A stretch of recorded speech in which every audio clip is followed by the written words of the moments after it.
Starfield could be heading to PlayStation 5. Back in 2023, Bethesda launched Starfield as an Xbox and PC exclusive, but recently Xbox has been changing up their strategy.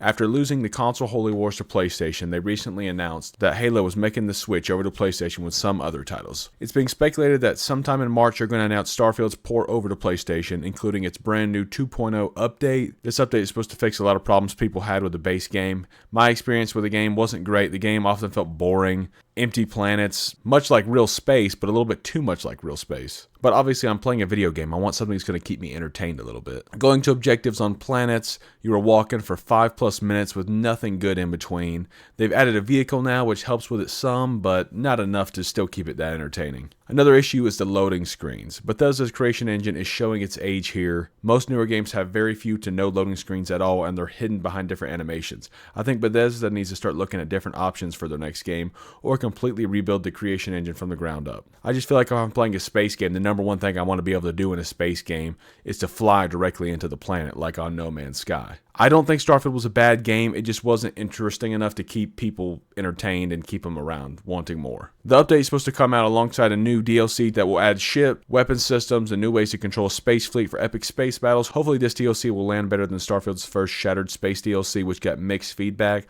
I personally played it and had nothing good to say about it. The reviews on Steam mostly speak for themselves, as it's all mostly negative. Not a good look for the game's future. Hopefully Bethesda is paying attention this time to fan feedback. The writing in Starfield just never had the same impact from some of the other Bethesda games. It just never had that same Bethesda magic. But as for fans' biggest complaints, the loading screens, it just makes this game feel 10 years older. It's rumored that Bethesda could have partnered with Unreal Engine 5 to bring some of that engine into their creation engine.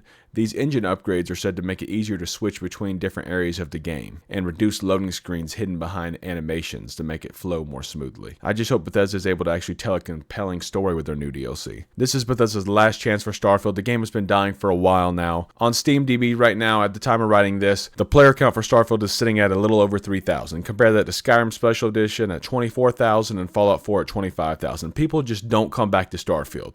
Todd Howard did come out and heard all the speculation about this and just wanted to clear up the air and said that if it did not connect with you the first time or you found it boring, this update is not going to change that. And that does not seem very hopeful coming from which is the game's director. I'm just not sure if they can fix the game enough to turn this into a huge franchise like Bethesda had hoped for. Honestly, I hope they just focus more on Fallout and the Elder Scrolls series. But are you going to be checking out the Starfield 2.0 update later this year? Let me know down in the comments below. And if you want to see more gaming news, like the video and subscribe. Thanks.